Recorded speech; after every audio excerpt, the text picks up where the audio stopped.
하나님의 말씀은 베드로 전서 5장 5절로부터 7절에 있는 말씀까지 읽겠습니다. 베드로 전서 5장 5절로부터 7절에 있는 말씀입니다.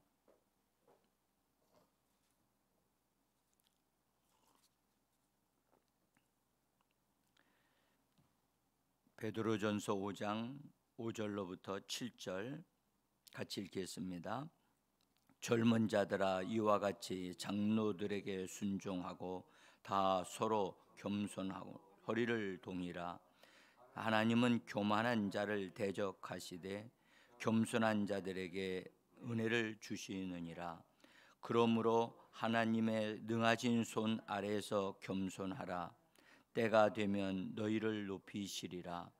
너희 염려를 다 주께 맡겨라. 이는 그가 너희를 돌보심이라. 아멘.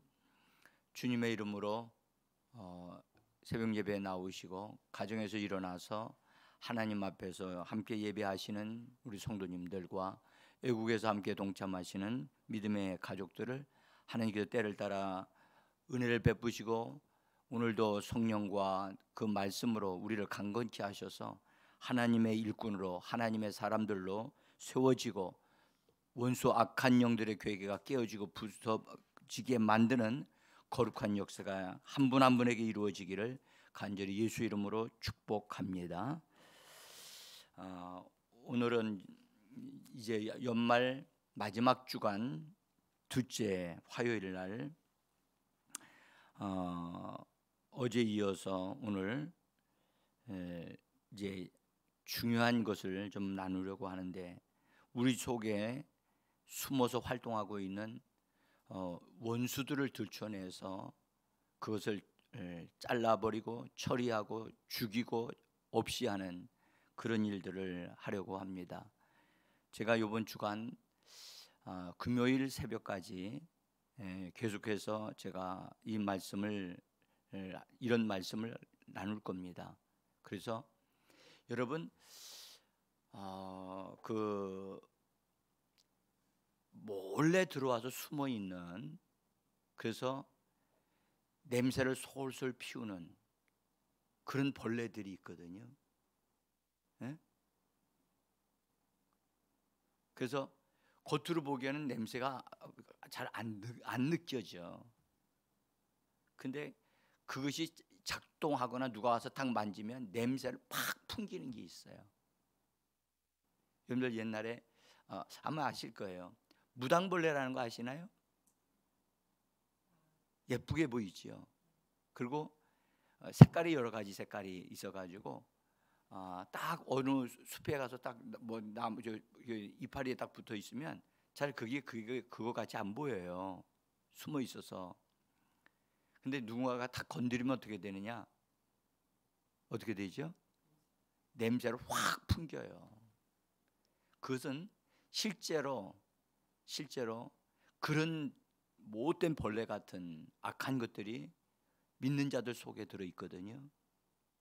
예수를 믿어도 그런 것을 잡아 없애는 작업을 하지 않는 한 그것이 있단 말이에요. 그래서 우리 안에 기어 들어와서 언제 자리를 잡았는지 알 수 없을 만큼 오래된 이 묵은 악한 것인데, 이것이 자기 속에 있는지도 모르고 우리들은 살아오고 있습니다. 그것이 우리를 얼마나 힘들게 만들었는지 영양분은 거기 다 싹싹 다 뽑아가요. 그래서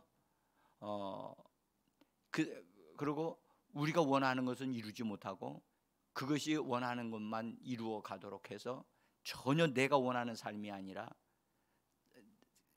내가 원치 않는 삶에 이끌려가서 살고 있는 그런 삶을 사는, 그래서 믿는 자들로 하여금 패배자가 되거나 실패하게 되어지는 것을 만드는 보이지 않는 원수가 있다는 겁니다. 그래서 오늘 그것을 우리가 같이 발견하려고 하는 겁니다. 메시지역으로 오늘 읽은 말씀을 제가 나눠드린 종이를 보면 다시 한번 읽어봅니다. 젊은 사람들은 지도자를 따라야 합니다. 같이 읽습니다. 그러나 지도자와 따르는 사람 모두가 서로에게 겸손해야 합니다. 하나님께서 교만한 사람은 물리치시지만 겸손한 사람은 기뻐하십니다. 그러므로 여러분은 자신의 모습에 만족하고 거들먹거리지 마십시오. 하나님의 강한 손이 여러분 위에 있으니 때가 되면 그분께서 여러분을 높이실 것입니다. 하나님께서 세밀하게 돌보고 계시니 아무것도 염려하지 말고 하나님 앞에서 사십시오. 예, 좀 번역은 좀 우리의 이해의 폭을 넓혀주는 그런 번역이라고 생각을 합니다. 여러분, 하나님이 은혜를 안 주셔서 은혜를 못 받는 게 아니고요. 우리가 하나님 안에 나와서 나 자신을 하나님 앞에 바르게 열지 않기 때문에 은혜가 오지 않고 있는 거예요. 여러분들, 지금은 은혜의 때고 지금은 하나님이 축복을 내려주시는 때입니다. 그래서 지금이 중요합니다. 지금이.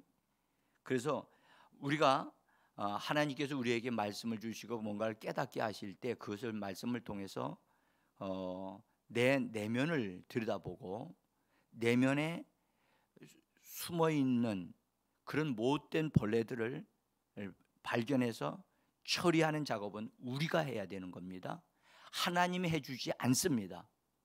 여러분들, 집에 들어온 벌레는 누가 잡죠? 이웃집 아저씨가 안 잡아줘요. 에? 내가 잡아야 돼, 주인이. 여러분들, 우리 안에 들어와 있는 건 하나님이 그 정리 안 해주셔요. 우리가 그것을 제거하고자 하고 제거하려고 할 때 하나님은 거기에 함께 하셔서 제거할 수 있는 능력을 나타내게 해 주시는 분이십니다. 그래서 우리가 해야 되는 겁니다. 그래서 우리가 먼저 발견해야 돼요. 아, 내 속에 내가 이런 것이 들어있구나. 여러분들, 그래서 먼저 뭔가가 있는 것을 발견하려면 빛이 필요해요. 빛이 먼저 들어와야 환해지잖아요. 제가 여기 이 교회당 안에 들어와서 제일 먼저 뭐부터 할까요? 불부터 켭니다. 우리 마음은 스스로 빛을 발하지 않습니다. 빛이 없어요. 빛은 성경에 말씀하신 생명의 빛, 예수님이 빛이라고 말씀하셨고 성령은 우리에게 빛을 비춰주시는 분이세요. 그래서 주 예수의 이름을 부르는 이유가 거기에 있습니다. 자, 그래서 빛이 우리에게 들어오게 되면 보이게 되어지고, 보이게 되어지면 숨은 것들을 발견해서 그것을 저 벌레가 저기 있네 하고 발견하고 그것을 제거할 수 있거든요. 제거하고자 하면 돼요. 근데 그걸 안 하는 것은, 하느냐 안 하느냐는 우리에게 달려 있습니다. 우리의 영에 우리에게 달려 있습니다. 그래서 그것을 제거한 다음에 그냥 있으면 안 됩니다. 그 부분을 그놈이 들락날락하는 통로를 딱 막고 정리한 다음에 그것을 하나님의 말씀으로 그 부분을 다시 채워야만 합니다. 여러분들, 빈 공간은 반드시 뭔가가 들어옵니다. 사람에게는요, 사람의 마음 안에는 방들이 있어요. 방이 하나가 있으면 좋겠는데 방이 하나가 아니에요. 네? 사람의 몸에는 구멍이 있답니다.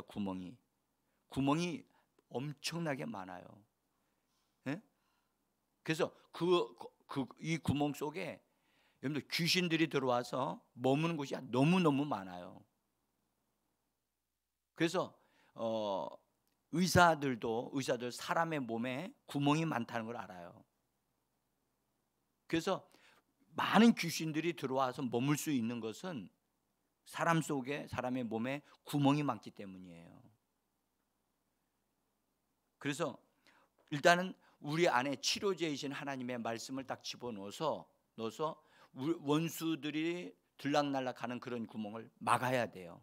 막아야만 되지. 말씀 없이 귀신만 내쫓으면 아무런 다시 또 들어와요. 그러니까 헛수고하지 말고 반드시 반드시 빛을 통해서 원수를 보고 발견하고 그걸 제거하면서 그래서 제거한 다음에 거기에다가 하나님의 말씀을 그 안에 공급해서 그것을 온전하게 회복시키는 그런 은혜의 역사가 우리에게 있기를 간절히 원합니다.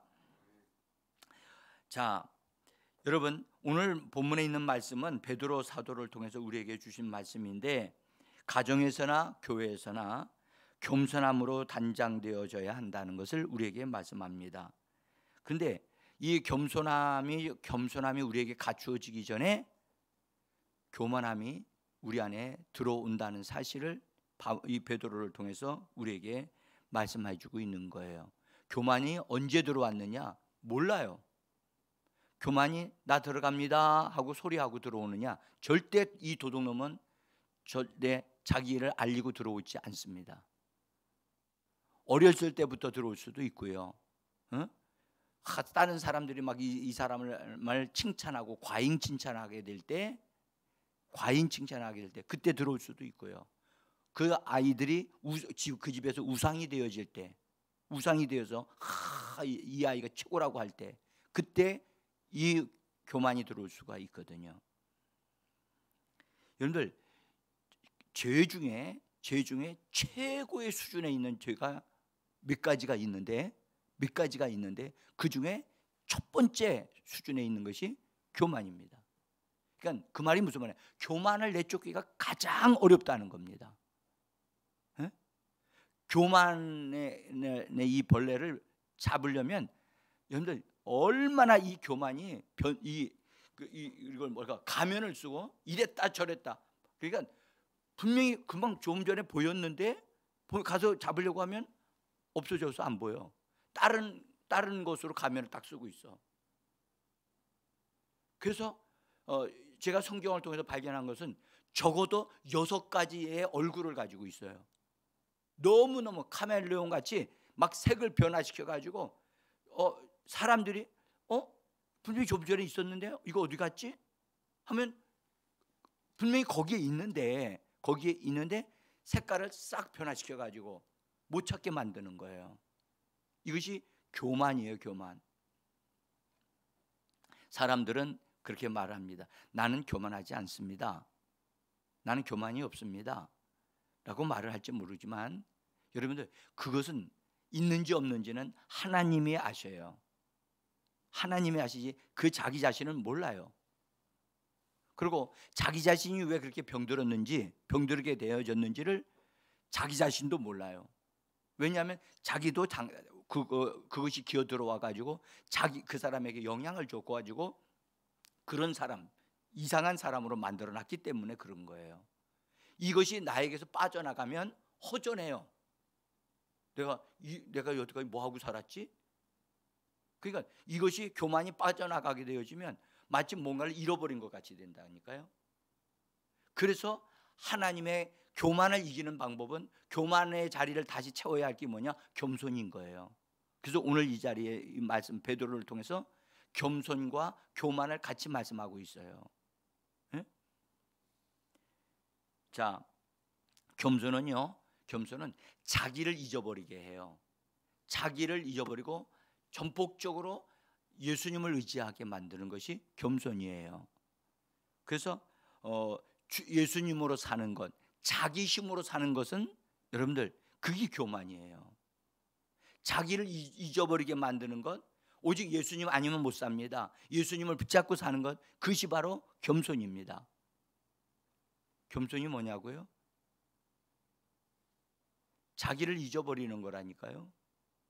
나의 어떠함, 나의 부족함, 나의 또 자랑, 나의 힘, 나의 지혜 다 이거 내려놓고 나를 의지하지 않는 거예요. 말해봅시다. 나를 의지하지 않는다. 자기 자신을 의지하지 않아요. 나의 힘과 능력은 예수밖에 없습니다 하고 예수님을 붙잡는 것. 실제로 예수님은 나는 겸손하고 온유하니 내게 와서 배우라. 내 멍에를 메고 그러셨거든요.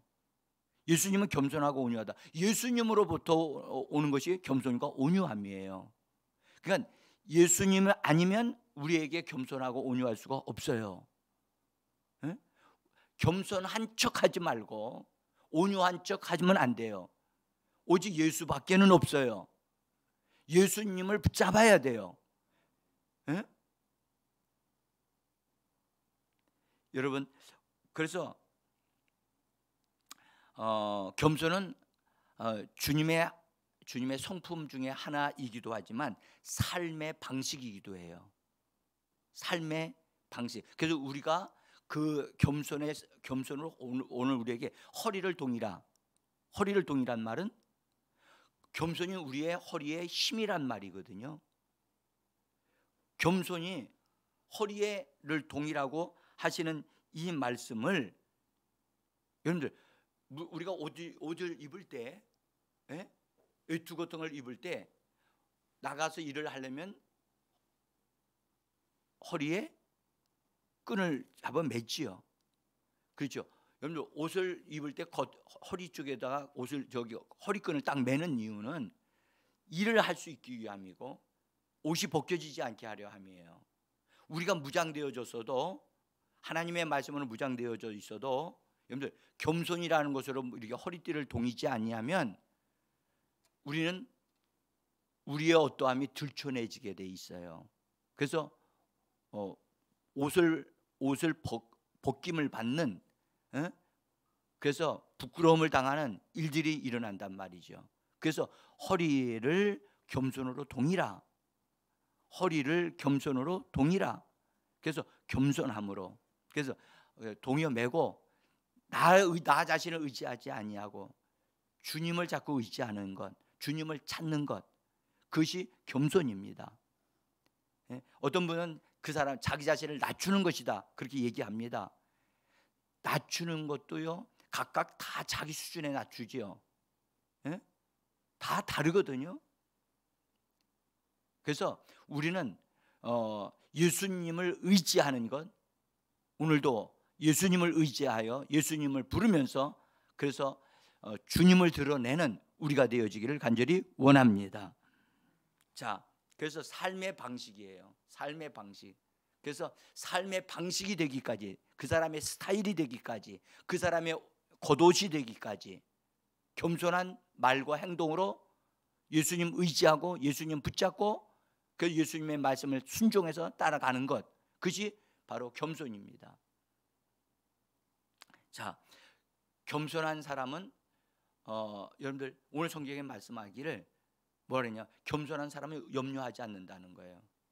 그러나 교만한 사람은 염려한다는 거예요. 여러분들 이건 이해가 잘 안 되죠.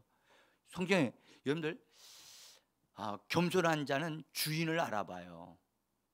그래서 주인이신 예수님을 알기 때문에 자꾸 주님을 의지해요. 그래서 주님을 불러요. 그런데 겸손하지 않는 사람은, 교만한 사람은 자기가 대장이야. 그래서 주님을 안 불러. 자기가 해결하려고 그래. 자기가 주인이야. 주인의 자리를 자기가 차지해서 자기가 어려운 문제가 생기면 자기가 다 해결하려고 하는 거야. 그것이 교만이에요. 그래서 겸손한 자는 염려하지 않아. 왜냐하면 자기가 주인이 아니라 누가 주인이죠? 예수님의 주인임을 알기 때문에 예수님을 자꾸 의지하고 자기 그 문제를 해결하시고 도우실 것을 믿기 때문에 염려하지 않는다는 거예요. 오늘 내용의 흐름을 보십시오. 그러면 맨 마지막에 아무것도 여기 너희 염려를 다 줄게 맡기라. 주님께 맡기라는 거예요. 염려는 주님이 하실 일이지 내가 할 일이 아니에요. 여러분들 보세요. 일하는 일터에서 일하는 사람으로 오늘 하루 일을 하게 되어지면 거기에 있는 관리되어져 있는 내가 할 일만 하면 돼요. 내가 거기서 그것에 대한 주인이 아니기 때문에 물건이 있느냐 없느냐 그걸 생각할 필요 없어요. 나는 일만 하면 돼요. 응? 염려는 누가 하죠? 옷이라든지 뭐 일거리가 있느냐 없느냐 내가 염려할 필요가 있어요? 일하는 사람이? 염려할 필요 없어요. 주인이 알아서 할 일이에요. 주인이 알아서 할 일을 내가 왜 알아서 하냐고 그를. 그래서 염려하지 말라는 거예요. 너희 염려를 주께 맡겨라. 염려를 맡겨라.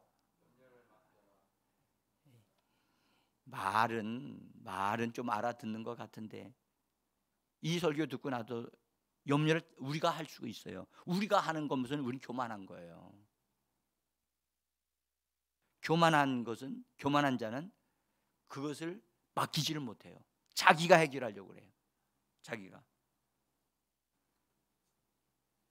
자, 그래서 우리가 오늘 이 말씀을 들으면서 여러분들 교만한 사람으로도 대표적인 사람이 있는데 그 사람이 누구냐? 가인입니다. 가인. 뭘 알 수 있나요? 가인에게서? 가인은요, 가인은 스스로 모든 것을 독자적으로 해결하려고 하는 사람이었어요. 응? 하나님이 양식 같은 걸 다 준비해 놨는데도 그는 그것 가지고는 안 된다. 난 나가서 땅을 일구고 그래서 농사 지어야 되겠다. 그래서 먹고 살기 위해서 그렇게 내가 일을 해야 되겠다 해서 농사 짓는 일을 했다고 그랬거든요. 가인은 여러분들 농사 짓는 거요. 그 일을 맡게 되어지면 일거리가 많아요. 일거리가 많고 자기가 주인이 되어지는 순간서부터 여기다 뭘 심을까 뭘 할까를 걱정하기 시작합니다. 그렇죠? 그래서 가인은 자기가 굉장히 강한 사람이에요. 자기가 강한 사람. 자기가 강한 사람일수록 고집이 세요. 뭐가 세다고요? 고집이 세요. 이 고집 속에 뒤에 누가 숨어 있느냐? 원수가 숨어 있는 거예요. 고집 뒤에 원수가 숨어 있다니까. 그 고집이 맞는 고집이냐? 아니에요. 그 맞지 않는 고집을 뭐라고 그러죠? 똥고집이라고 그러거든요. 그건 잘라내야 될 거예요. 그래서 우리는 여기서 가인같이 하지 마라. 가인같이 하지 마라. 성경은 그렇게 말씀하거든요. 가인은요, 하나님 앞에 제사 지낼 때 아벨은 양을 잡아 가지고 왔죠. 근데 가인은 뭘 가져왔어요? 그 자기가 노력해서 가져온 거죠. 그러니까 자기 과시, 자기를 드러내는 거예요. 자기를 드러내려고 하는 것, 그게 교만이거든요. 그러니까 가인은 교만의 대표적인 인물이에요. 그래서 자기 방식으로 예배드려요. 여러분들 자기 방식으로 예배드리면 하나님 안 받으시거든요. 그러면 여러분들 그래서 우리는요, 예배 드릴 때 나를 잊어버려야 돼요.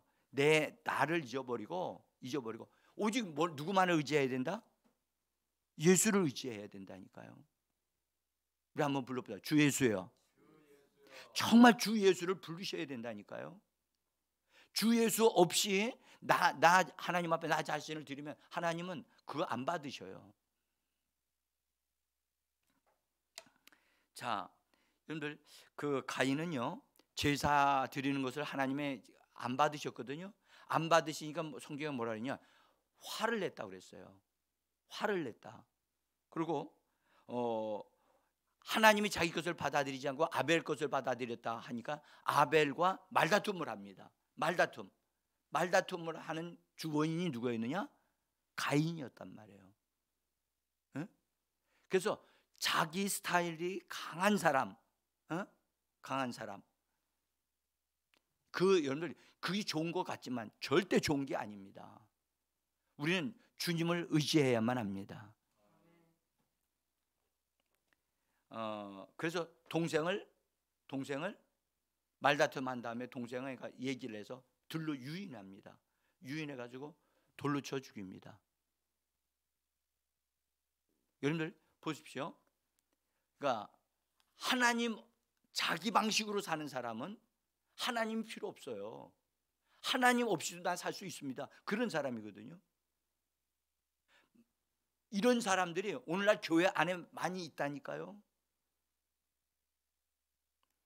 그래서 결국은 나중에 동생을 쳐 죽인 다음에 하나님이 가인한테 물었습니다. 네 형제 아벨이 어디에 있느냐? 라고 물으시니까 내가 내 동생을 지키는 자입니까? 나 모릅니다 하고 거짓말한다고요. 여러분들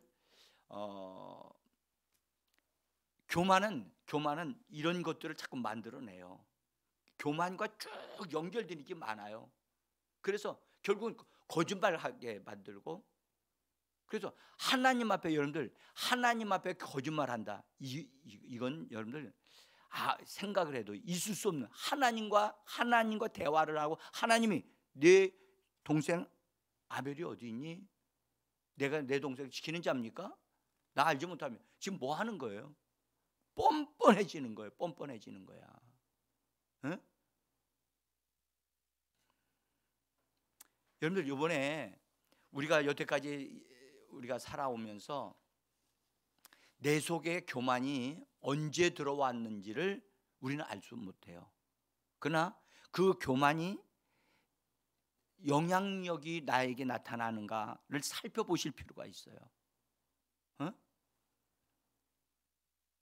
그래서 결국은 어디에 이르게 되어지는, 하나님을 가인이 떠나고 결국은 죽습니다만은 여러분 이 교만의 죄는 결국은 사람을 죽이는 데까지 이르게 돼요. 그래서 반드시 우리에게서, 그리스도인에게서 정리되어져야 할 것이 뭐냐? 교만입니다. 근데 이것이 여러분들 잘 드러나지를 않아요. 아주 강교하기 때문에 이것 잡아서 없애버리기가 보통 힘든 게 아니에요.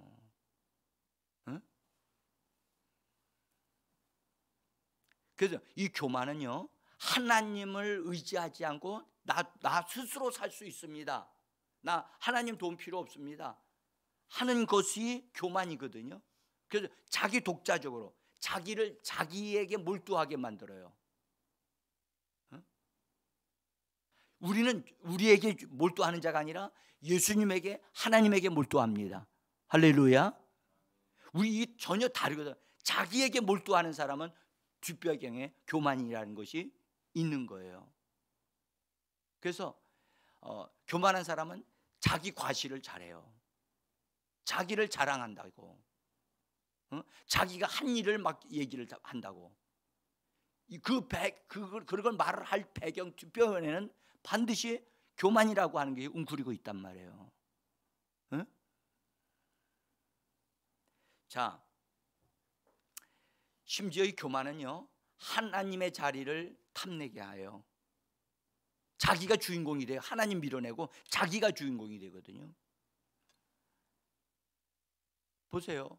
가인이 하나님 앞에 예배 드렸는데 나중에 하나님이 안 받으시니까 자기가 화가 나가지고 자기만 멋대로 행동하고 말을 하죠. 그러니까 하나님이 네 동생 어디에 있냐? 하나님, 내가 내 동생 지키는 자입니까? 엄청나게 사람이 바뀌어지잖아요. 우리가 여기서 마귀가 교만을 통해서 가인을 사로잡아서 전혀 다른 사람이 되어지게 만들었다는 사실을 알 수가 있어요. 그의 어머니 하와가 그 가인을 낳을 때 어떤 소망을 가지고 있었어요? 그것도 하나님, 여인의 후손이 뱀의 머리를 깨뜨릴 것이라고 하는 그 말씀에 근거해서 이 아들을 낳았어요. 낳고 보라, 내가 여호와로 말미암아 득남했다라고 그렇게 외쳤던 그런 가인이었는데, 그 가인을 전혀 부모가 원하는 그런 스타일이 아닌 전혀 다른 사람으로 만들어놨어요. 누가 그랬죠? 네. 가인과 마귀가 합작을 한 거예요. 가인이 그걸 허락하지 않았다면 마귀는 그렇게 할 수 없어요. 근데 가인이 그걸 다 받아들인 거예요. 그래서 여러분들 반드시 교만한 사람은 그 사람이 그것을 받아들였기 때문에 그런 일이 벌어진 거예요. 그래서 우리는 알아야 될 것은 교만을 대적하고 교만을 거절해야 될 줄 믿습니다. 교만을 그냥 두지 마십시오. 반드시 그걸 거절하셔야 됩니다. 나는 교만을 내 속에서 제거하겠다. 난 내 독자적으로 사는 자가 아니라 나는 예수로 말미암아 사는 자다. 할렐루야. 자, 여러분들 교만은 세우는 행동을 하게 하고 무너지는 행동을 두 가지 측면으로 하는데, 세우는 것으로는 자만하게 하고, 그 다음에 자기를 과시하게 하고, 자기를 정당화시켜요. 이 세 개의 가면을 가지고 있어요. 이게 다 교만의 이 변신술이거든요. 그 다음에 무너뜨리는 행동을 하게 하는데, 자기 비하를 하게 하고, 자기 비하, 자기를 격화시키고 또 자책을 해요. 그래서 자기를 힘들게 만들어. 그런데 그렇게 하는 것 배경 속에는 반드시 교만이 있다는 것을 우리는 알아야만 합니다. 자, 여러분, 이 부분에 대해서 가면을 쓰고 있는 교만의 모습이 사람을 통해서 이렇게 계속해서 바뀌는 걸 봐요. 그 사람이 성공할 때는 어떤 애 자만하게 하고, 성공함으로 인해 자기를 과시하게 하고, 성공을 통해서 그 사람은 자기를 정당화시켜서 자기가 하는 일은 다 옳다, 자기가 하는 일은 바른 것이다 라고 말을 하게 한다고요. 그래서 이 교만이 그 사람이 성공한 것에 근거해서 이 세 가지의 가면이 드러나고요. 내가 실패했을 때, 다른 사람이 성공했을 때, 그때 자기에 대해서 말을 하기를 뭐라고 말을 하느냐? 자기를 비난하는 일을 합니다. 그래서 비난하게 되어질 때는 자기를 비하시키고 자기를 격화시키거나 또는 자기를 비난하는 그런 일을 그렇게 그 사람을 자꾸 그렇게 만들어 간단 말이에요. 그래서 자책하게 만들어요. 여러분, 이 자책이라고 하는 건 좋은 것 같지만 절대 좋은 것이 아니고 바른 방법이 아닙니다. 제가 이 6가지의 마귀가 사람에게 교만을 통해서 드러나게 되어지는 그런 가면 쓴 얼굴을 제가 여러분들에게 분명히 말씀을 드리면서, 성공을 해도 잘못되어진 것으로 나타나게 하고, 무너져도 자기 비하와 자기 격하와 그런 방식으로 그 사람을 무너지게 만든단 말이에요. 변명하게 만들고. 자, 이제 요 하나만 말씀을 드리고 마무리 짓겠습니다. 여러분, 다윗이 성공했어요. 그렇죠?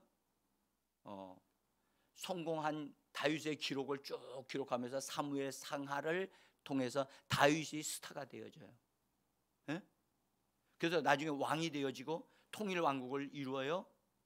그래서 잘 되어져 갔을 때, 성공했을 때, 놀라운 사실은 사무엘하 24장, 사무엘하 맨 마지막 장이에요. 거기에 무엇을 기록하고 있느냐? 다윗이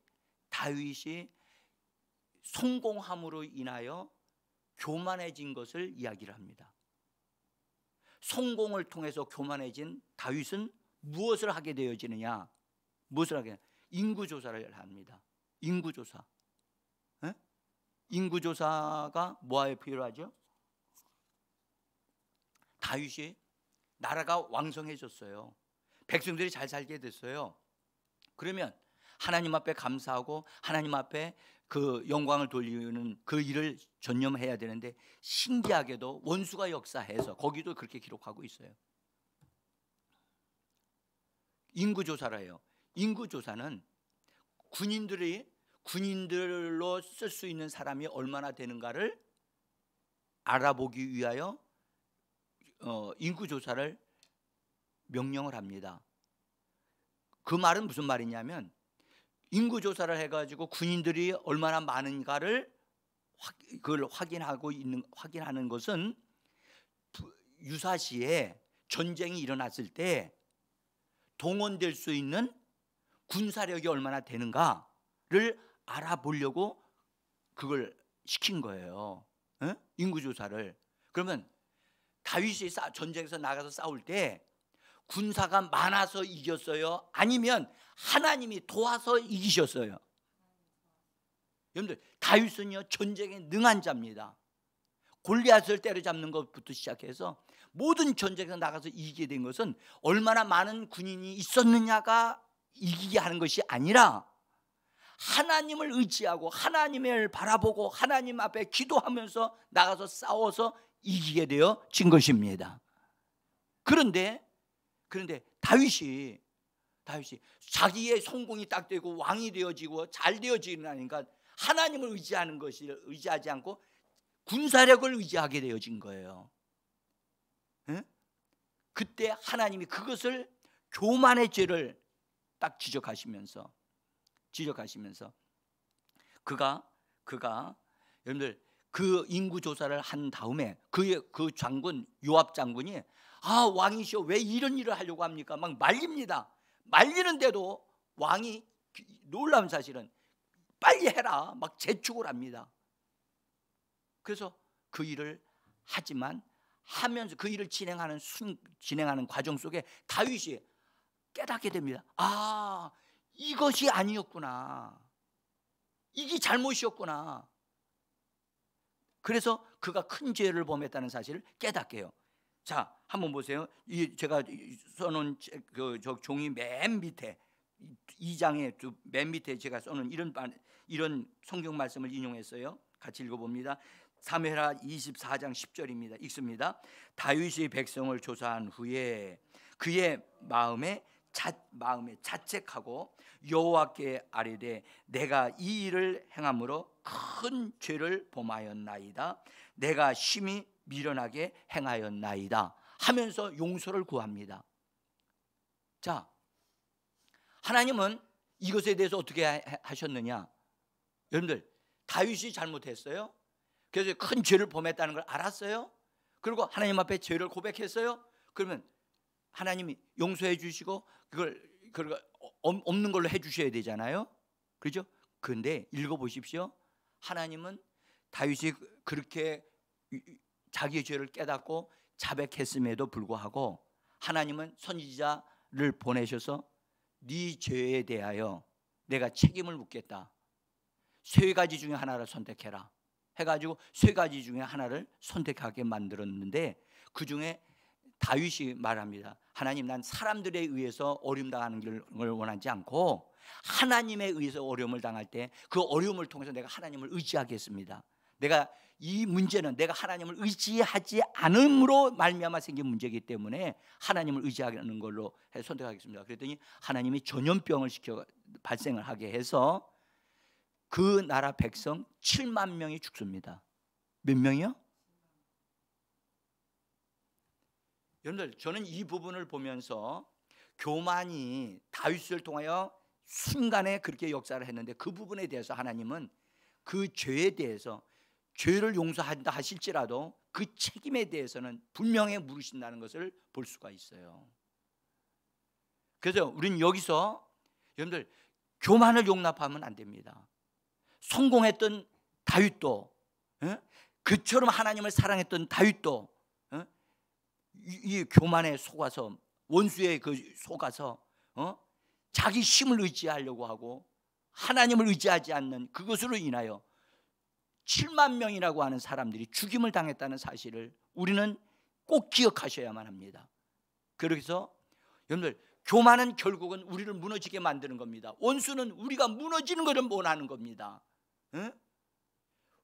마귀에게 속지 말고 교만에게 당하지 말고 겸손함으로 우리의 위치를 되찾아서 하나님을 찾고 하나님을 의지하는 저와 여러분들이 되어지기를 예수의 이름으로 축복합니다. 기도하겠습니다.